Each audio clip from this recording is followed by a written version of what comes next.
What's up everybody, it's the River here, and today I'm going to take you through my attempt at a Pokémon Shining Pearl Hardcore Nuzlocke using Flint's Pokémon. For those of you who might not know, Hardcore Nuzlockes include extra rules to make the game more challenging. I'll leave the most important points on screen now and a full list of the rules in the description below. I can only catch the first available encounter in each area, fainting equals permadeath, and only held items are allowed in battle.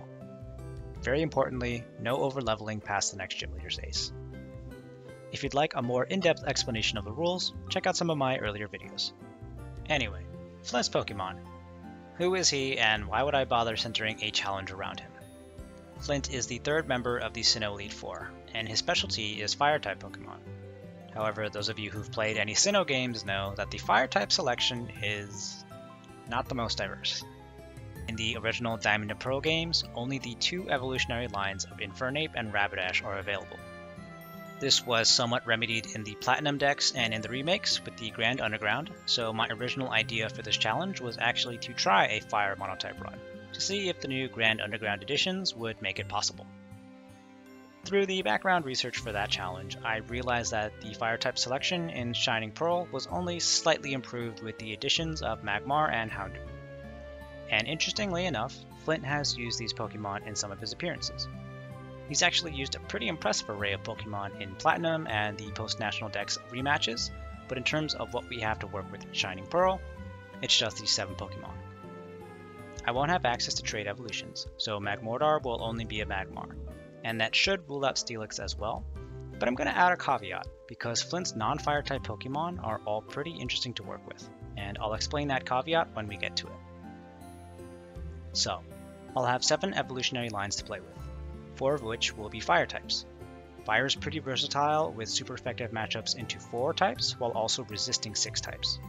There are 3 major weaknesses to worry about though, with water being incredibly plentiful throughout the game, and each of these weaknesses is represented by a gym or Elite Four member, so Flint's other Pokemon are going to come in handy. So, there's my setup going into this run. Let's get into my attempt at a Pokémon Shining Pearl Hardcore Nuzlocke using Flint's Pokémon. Here's how it went. The run kicks off with another Starly attack, and I'm able to actually use one of the starters for this challenge, because Flint is one of the few Elite Four members in the series who uses a fully evolved starter Pokémon. Chimchar gets the nickname Monkey Prime, and they'll have to carry us through the early parts of the game until we get more encounters. While clearing through Jubilife City, I can take out the 2 Aber Trainers fairly easily now that I don't have to worry about super effective Charge Beam. See my water-only run for examples of my anxiety. And the fight with Barry goes pretty smoothly. This can be an annoying battle with only one Pokemon because Barry's Starly is likely to growl your Pokemon into oblivion, but with 2 workups, I can boost my special attack and take Barry out with some Embers. I make it to Oreburgh City, the home of Roark and his Rock-type gym, and on the surface it seems like a daunting challenge, but my monkey learned Power-Up Punch at level 12. This fighting-type move boosts attack with each hit, so it's perfect for setting up a sweep, and once I finish leveling up Monkey to the cap of 14, he'll evolve and gain the fighting-type. Oh, guess not. So in my overconfidence, I didn't take proper note of Geodude's defense scroll. I was busy focusing on the fact that the defense boost would be counteracted by the attack boost from Power-Up Punch, but when defense scroll is used in combination with Rollout, Rollout's power is doubled. So a super effective curl boosted crit was definitely enough to kill my monkey, even on just the first hit. Let's run it back. Thankfully, there's not that much ground to retread as I only need to return to Oreburgh City, and I'll take the time now to mention the Steelix caveat. Under normal encounter rules, I'd catch the first Onix I found in the Oreburgh Mines, but without a way to perform a trade evolution, I wouldn't be able to access Flint's Steelix. However, Steelix can be found on the Iron Islands as a normal, albeit a bit rare encounter, so I'll postpone my encounter until I make it to Candice City and just catch a Steelix normally. This does mean I still have only one Pokemon to deal with Roark, but I do my due diligence this time and evolve Monkey 2 while grinding off Machop north of Oreburgh City for the attack EVs. As a Monferno, the additional fighting type means that Monkey will take neutral damage from rock type moves, and Power Up Punch will benefit from Stab. Roark tries to set up with a Defense Scroll rollout combo on his Geodude, but I outspeed, so I hit 2 power-up punches before he can get rolling. Even at +2 attack, the next power-up punch doesn't quite kill the Onix, who retaliates with a crit Rock Throw that still doesn't do much damage to me. Roark heals with a potion, but one more power-up punch gets the kill, leaving Monkey at +4 attack, so he can easily one-shot the Cranidos when it comes out. That's Roark taken care of, and one of the first major hurdles for a majority Fire-type run. The next bit of action is at the Valley Windworks, and the somewhat infamous fight with Commander Mars.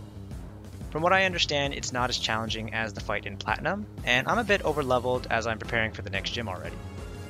Mars leads with a Zubat, and I start with a Taunt, preventing Zubat from using Supersonic, so I won't have to deal with Confusion without a Person Berry.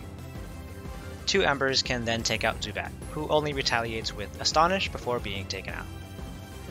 Purugly is next, and hits a decent chunk with Fake Out, but once the flinch has been dealt with, I can outspeed with Mach Punch on the next turn. After triggering the berry, Purugly then hits a Scratch, but even with the recovery, the next Mach Punch can finish the battle. Presumably, this also means I have access to my Drifloon encounter, but messing with the time settings on my Switch didn't seem to work for me, so I'll have to come back later. After heading to Eterna Forest, I do have access to an actual encounter, Baneri, but I do my best to avoid encounters until I finish escorting Cheryl out of the forest. This means I won't have to deal with a double battle encounter and avoid the risk of Chansey egg bombing my encounter. I catch a Baneri, who I nicknamed Speedy because I'm hoping she'll have the runaway ability, but unfortunately she has Klutz, so she won't be able to use any held items. Not a great ability without access to flinging a Toxic Orb or something similar, but maybe I can make it work. This is actually the start to a whole slew of encounters, because once I arrive in Eterna City, I get access to the Grand Underground. I wander around until I find my next encounter, which luckily enough is a fully evolved Houndoom. Fire Doggo has a awesome plus special attack nature, but unfortunately doesn't have any fire-type moves at this point.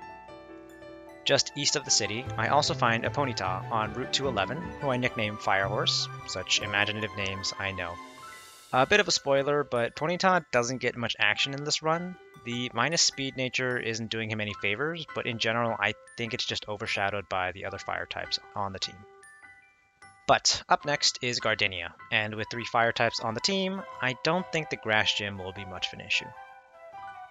Fire Dog would have been much more useful with some fire type moves, but Bite is a pretty useful option here with the stab bonus, and I actually get the flinch on Cherubi on the first turn. Gardenia then uses a super potion to recover, but because Houndoom outspeeds, 2 more bites finish it off. Turtwig comes out next, and Bite takes it down to half health, and gets the flinch again. Some pretty insane luck there as 1 more bite takes down, and Houndoom is still untouched. Gardenia's ace, Roserade, is up next, and as a fully evolved Pokemon, it's pretty powerful. We trade Bite and Grass Knot for 2 turns, but as Roserade heals with its berry, I definitely need to switch. Monkey comes in to tank a Grass Knot on the switch, and another on the next turn, but thankfully I only need 1 Flame Wheel to finish off Roserade and defeat Gardenia. The next stretch of gyms requires some extra planning, because the following 2 gym leaders, Maylene and Wake, have the same level cap of 30. I'll need to be selective about which Pokemon I level up, and to complicate things a bit further, Wake is the Water-type gym leader, so I'll need to be especially prepared for him. My solution for Maylene comes to me in the Grand Underground, as I find a Magby in one of the volcanic habitats. I nickname him Fire Chicken. Is it a bird? Kind of reminds me of a duck.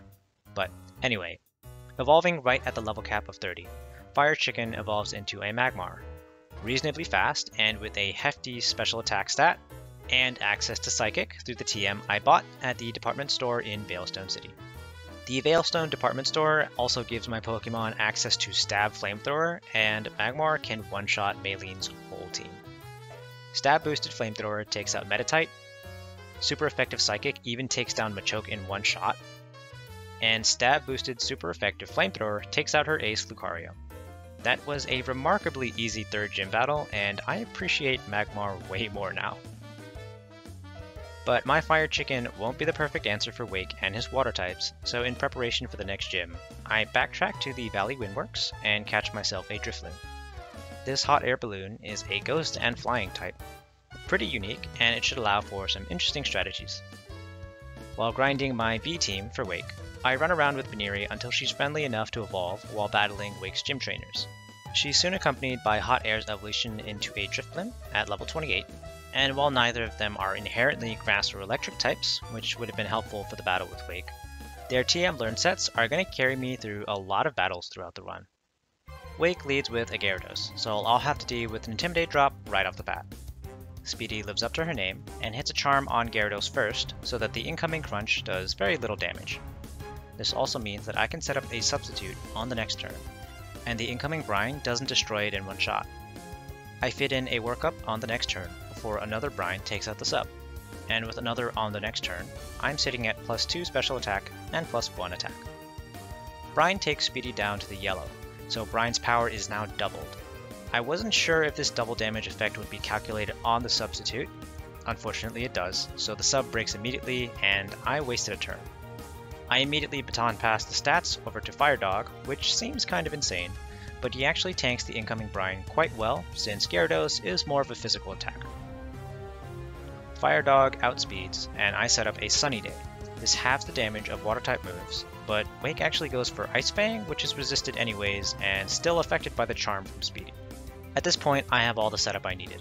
Quad effective Thunder Fang can take out Gyarados with the +1 from Speedy's workups, and when Quagsire comes out next, the Harsh Sunlight means I can launch a Solar Beam in only one turn and just take it out. Floatzel comes out last, but the Sunny Day means I can live the incoming Aqua Jet, and with another +2 Solar Beam, I get the kill in one shot. It even gets the crit. Probably one of the scariest battles of the run, but the Workup and Baton Pass strategy was kinda fun, even though I didn't execute it perfectly. While backtracking to Hearthome for the next gym, I also stopped by Veilstone to switch my costume. There's not as much customization as Sword and Shield or even the X and Y games, so I can't look exactly like Flint, but I figured the casual baggy pants look is the closest I'll get. Now it's time for Fantina, and I decided to try the same Baton Pass strategy with Speedy because Fantina's Drifblim will have a hard time hitting on a normal type. I outspeed to set up a Substitute, which lets me ignore both Strength Sap and a potential Will-O-Wisp. This lets me set up Workup, as Drifblim's only offensive option is Fly because Hex can't hit a normal type. I set up 2 Workups until the sub is broken by Fly, and when I set up another Workup, Drifblim uses Strength Sap, probably in an attempt to mitigate my stat changes. I Baton Pass to my dog again, as Drifblim uses another Strength Sap, but I'm not too concerned as I'll be relying on the +3 special attack. Doggo outspeeds and kills with a Snarl on the next turn, and Gengar is out next. Gengar hits a Sludge Bomb, for way more damage than I was expecting, but I still get the kill with Flamethrower because Gengar is holding a Colbur Berry, so I'm not going to use Snarl. Fantina's ace Mismagius is out, so I stay in and go for another Snarl. As I suspected, she goes for a Confuse Ray, so my Person Berry shakes it off, and I get the one-shot with Snarl and defeat Fantina. Looking over the damage calculations now, I actually realized that Fantina probably could have gotten the kill with Dazzling Gleam because she's holding an Expert Belt and my dog has a minus special defense nature. So that could have actually ended poorly for me if she tried to kill and got the high roll. But with that potential crisis inadvertently avoided, I make my way over to Canalave City and my monkey evolves into an Infernape. I know he's one of the many fire and fighting starter Pokemon, but I still like him a lot. Once I do make it to Canalave, Barry insists on another battle, but Hot Air the Drifblim does a pretty impressive job of sweeping him. Super effective Thunderbolt takes out Staravia in one shot, and Barry's Heracross waits to turn on Leer instead of Thief, so Quad effective Fly gets the kill even with an Intimidate drop. Prinplup needs 2 Thunderbolts to get the kill, but he only used Charm to lower my attack further. Ponyta keeps up this strategy with a Growl, but it gets taken out with 2 Shadow Balls. Barry's final Pokemon is Roselia, and since my attack is at -4, I swap to my dog and just get a quick kill with Flamethrower. Barry's team is usually pretty far under the level cap whenever I run into him, and his team doesn't fully evolve until late into the game, so I might even skip his battles entirely in future runs. With Barry out of the way, I'm able to take a ferry over to the Iron Islands.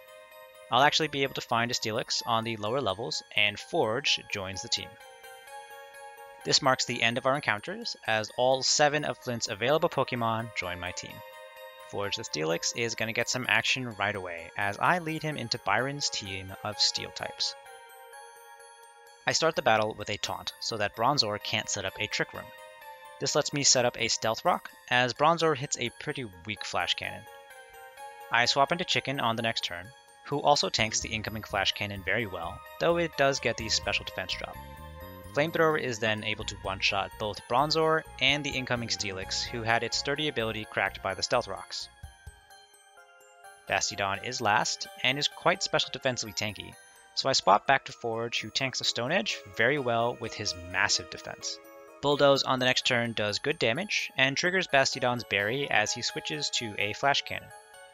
Another Bulldoze and Flash Cannon exchange brings us both pretty low, as Bastiodon is in the red and my Forge eats his Oran Berry. Byron stops to heal with a potion, but the stall won't save him as 2 more Bulldozes do the trick, and I defeat the 6th Gym Leader. There's some more Team Galactic plot stuff as I hunt down the commanders at the lakes, but it's all fairly uneventful until my horse evolves into a Rapidash as I make my way to the last lake and the 7th gym. Candice runs an ice gym in Snowpoint City, and I don't think it's a surprise to hear that I wasn't very worried with access to 4 powerful fire types. Turns out I only need 1 though, but Infernape actually sweeps mostly thanks to his fighting type rather than his fire type. Candice leads with the Snover, which sets up Hail but is generally still very weak. I use it as a chance to set up, as a single power-up punch nearly takes it out, and Snover only uses Mist. Another power-up punch takes out Snover and brings Monkey to +2 attack, which is enough for a sweep. Sneasel gets one-shot with Mach Punch, even through the Choppleberry, Medicham goes down to Shadow Claw, and Abomasnow gets flattened by a close combat. Sorry Candice, I like ice types too, but they're not always much of a challenge. Speaking of not much of a challenge, I end up storming the Galactic HQ for fights with Cyrus and Saturn, but let's skip to the climax at the top of Spear Pillar. The double battle with Mars and Jupiter went pretty slowly because I want to lead Steelix for the final fight with Cyrus. Steelix has an absurdly high defense stat, but I didn't have the best moves on him, so it was difficult for any of us to do much damage to anybody else. That being said, Barry surprised me by actually pulling his weight and being pretty useful. Munchlax hit some pretty powerful body slams to deal with Skuntank, and his Heracross took out Perugly with a single Brick Break. Even so, he still ditches me as soon as that battle's over, so I have to deal with Cyrus on my own.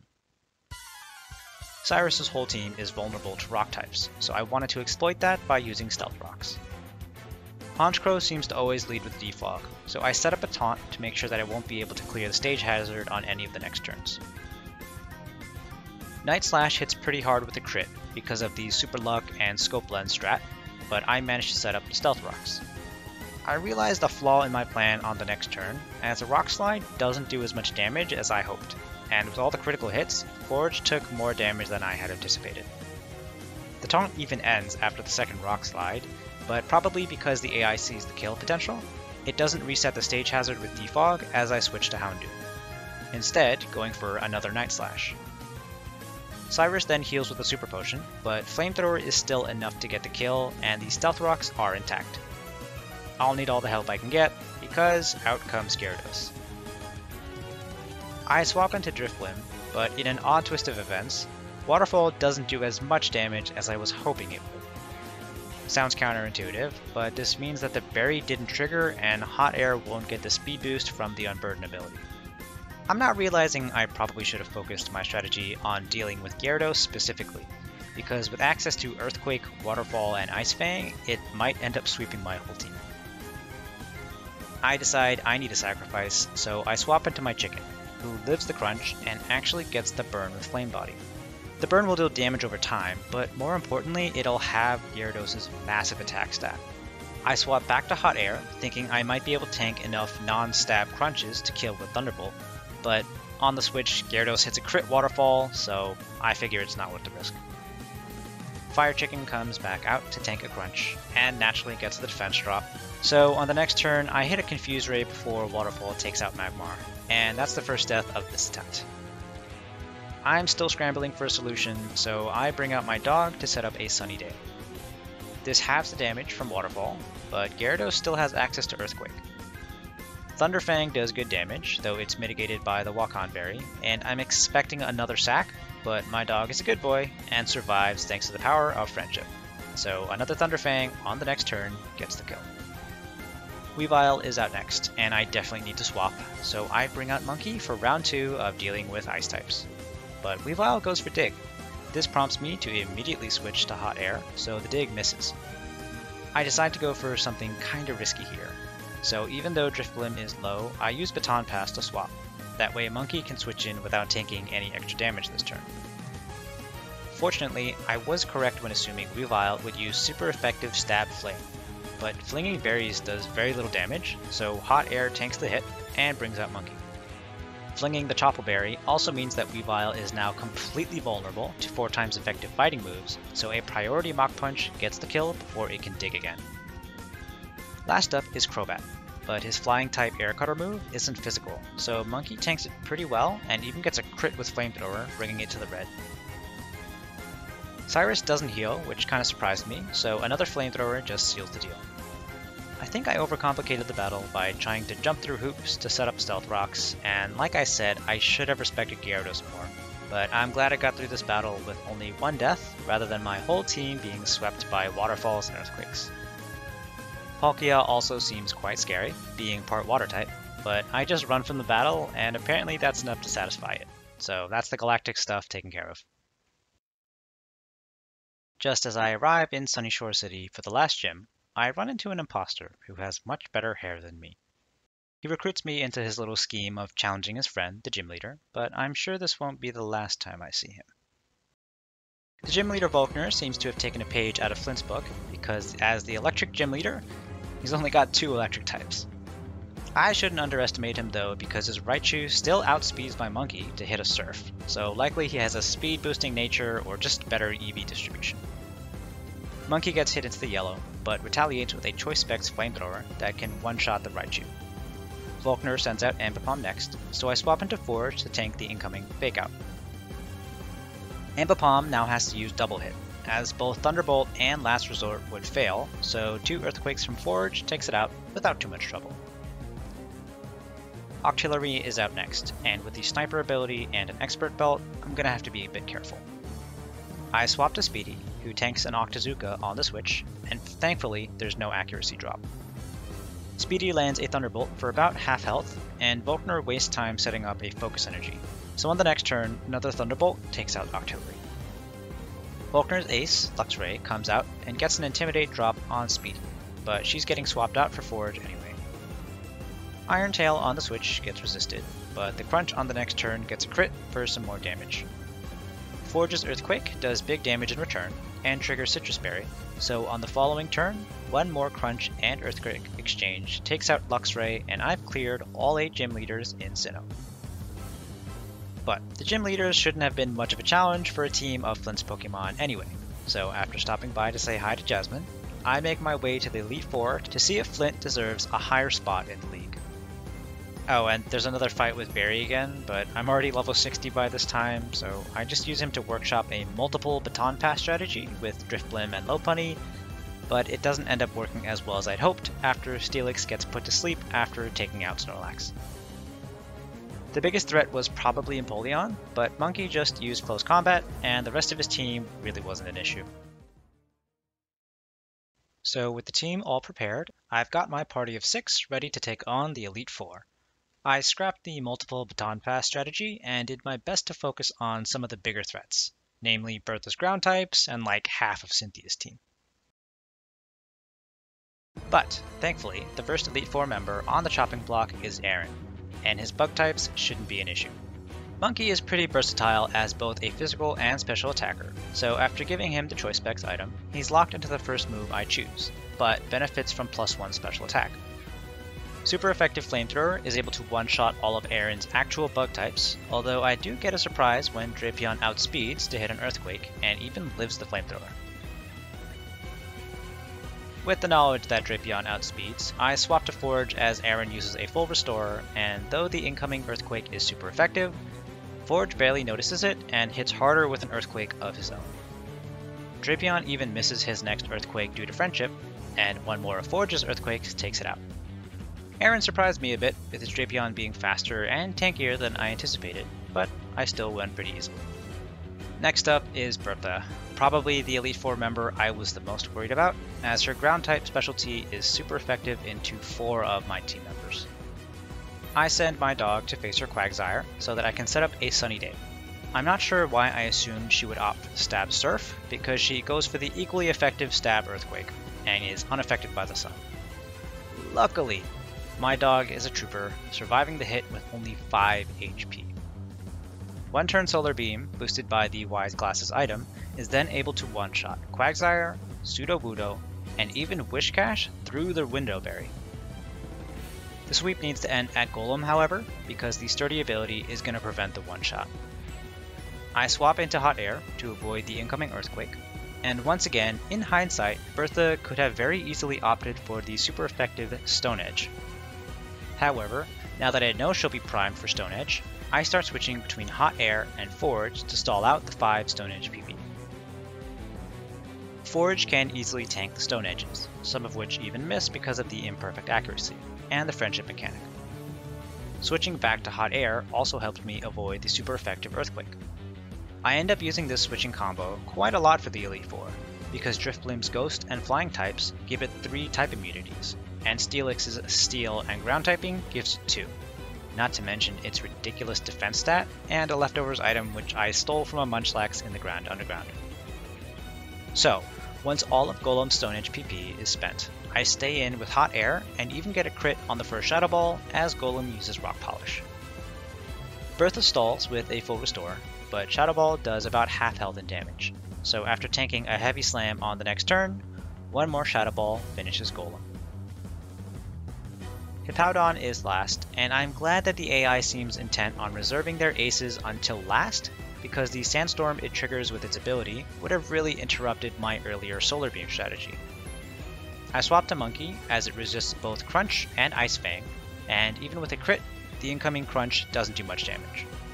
An Earthquake would have been devastating here, but with the choice specs, a single Grass Knot takes down Hippowdon, and the scariest Elite Four member has been defeated. Maybe I spoke too soon about scary members, because now I have to fight an imposter. I was actually very interested to see how this fight would go, as we have mostly the same team, but the single addition of Houndoom is going to make a pretty hilarious difference.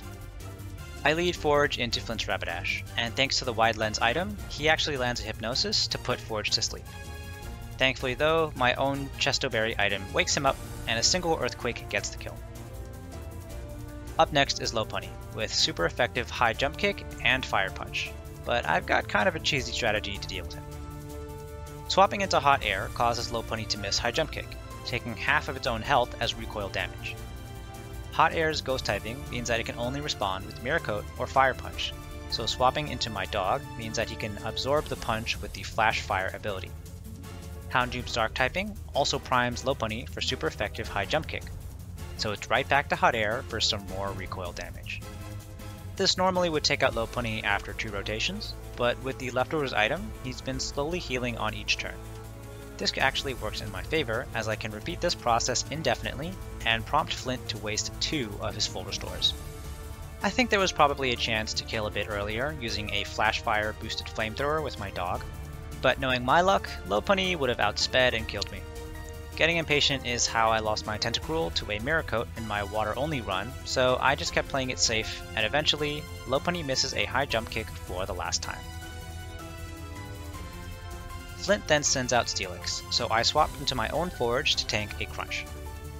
Forge has Earthquake, and I think I have the advantage, but Life Orb and Sheer Force cause Fire Fang to do quite a bit of damage even without the stab boost. I was debating a switch into Houndoom for a Flash Fire boosted Flamethrower, but the next Earthquake gets a crit, so that takes care of Steelix early. Flint's Drifblim is up next, and with no offensive moves, I switch into my Hot Air Balloon for some Shadow Balls. I get hit with a Will-O-Wisp on the switch, but then Friendship heals me instantly, so it's a free switch. Flint then uses Minimize, as he always does, and Hot Air hits a Shadow Ball that triggers Drifblim's Berry. I'm fairly certain that Flint is just going to Baton Pass here, so I prep for Infernape by using Stockpile.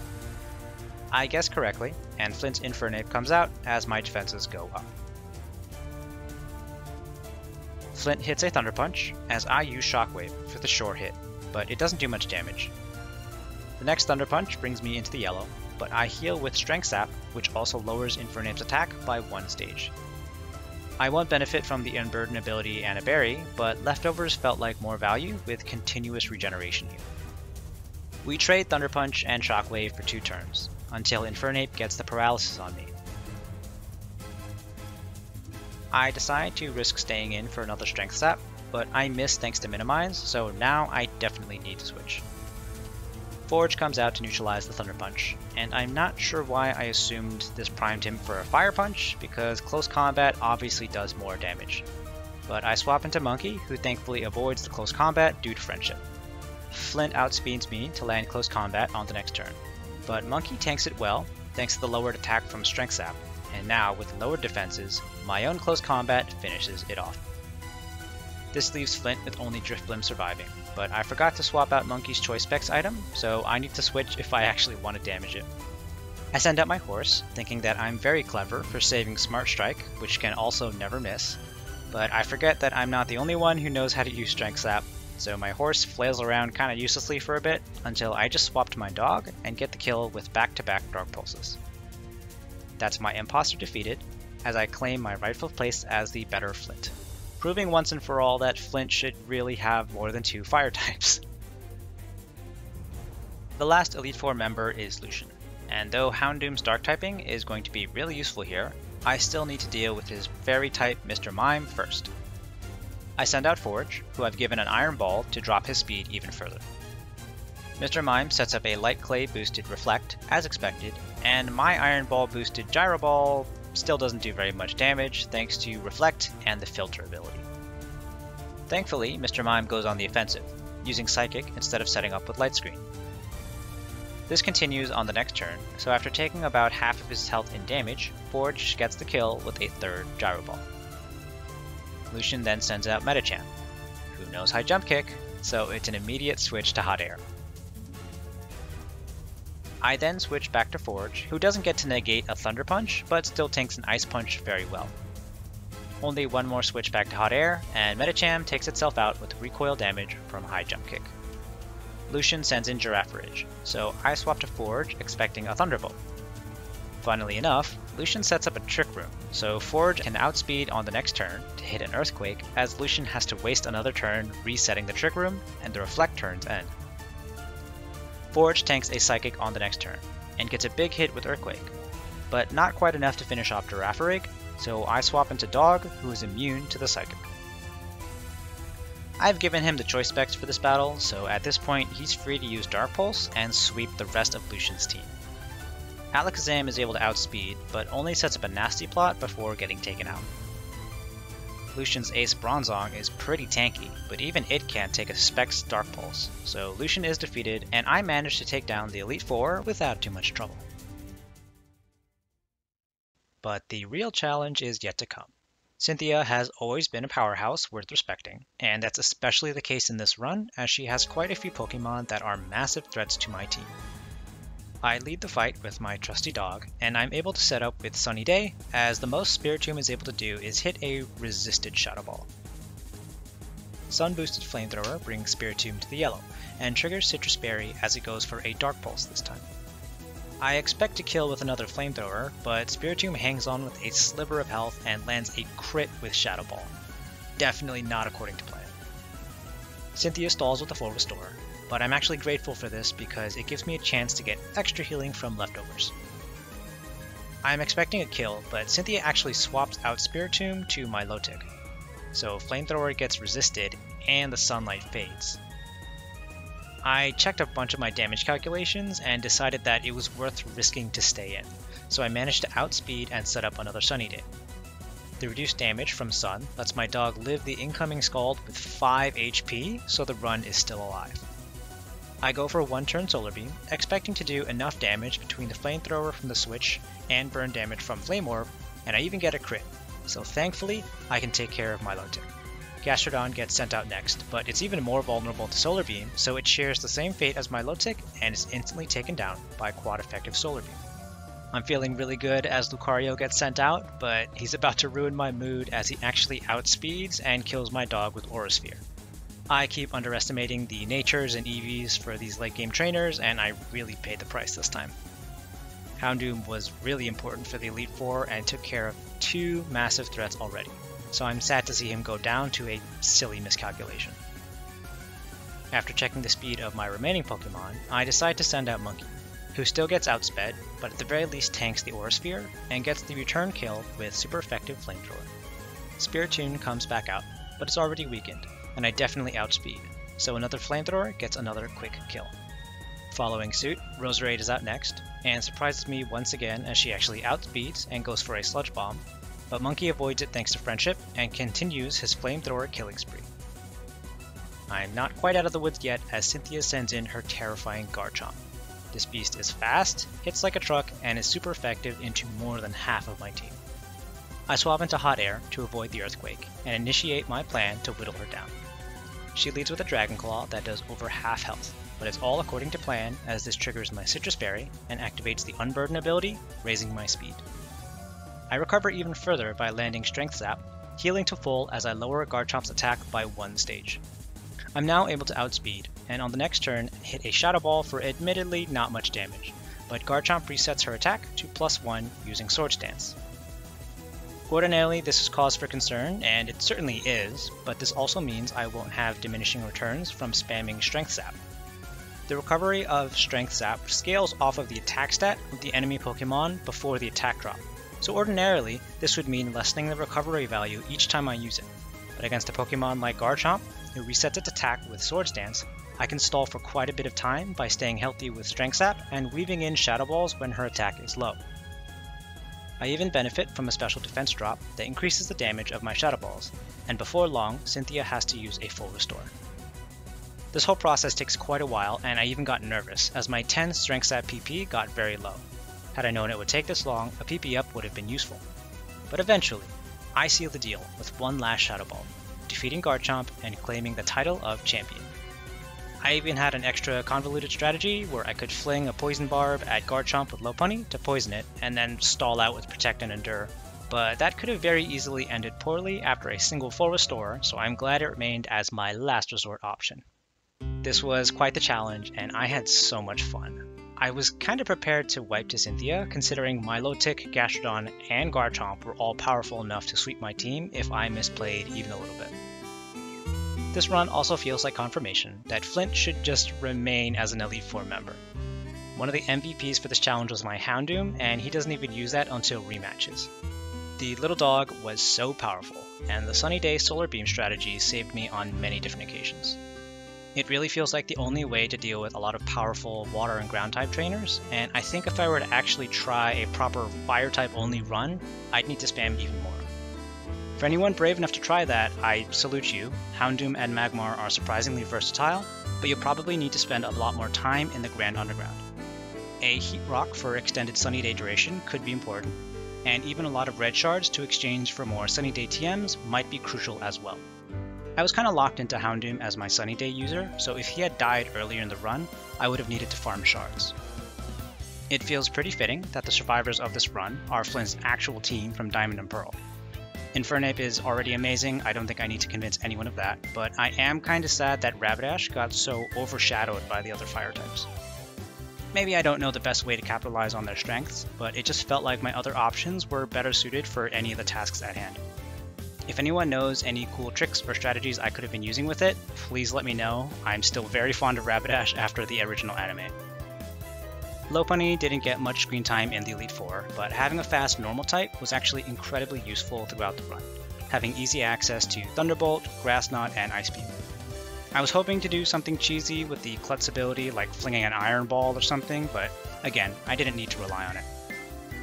Speaking of cheese though, the combination of Drifblim and Steelix was way funnier than I thought it would be. Those two are a perfect pivot pair for so many scenarios and helped me deal with quite a few of the Elite Four Pokemon without even breaking a sweat. Overall, like I said, I had a lot of fun with this challenge, more relaxed than a 4 Pokemon Fire type only challenge, and it let me play with Pokemon I've not really had the chance to work with. Fire types are pretty powerful and have clear weaknesses, so I don't think I need to mention any specific areas that aren't self-evident. Caves, the ocean, the rain, that's about it. Repel those areas and you'll have a good time. But there it is. I managed to complete a hardcore run of Shining Pearl using Flint's Pokemon. I hope you all enjoyed this video. I've got plenty of other ideas for the future that I hope you'll stick around for. It's the river here. Thank you all so much for watching.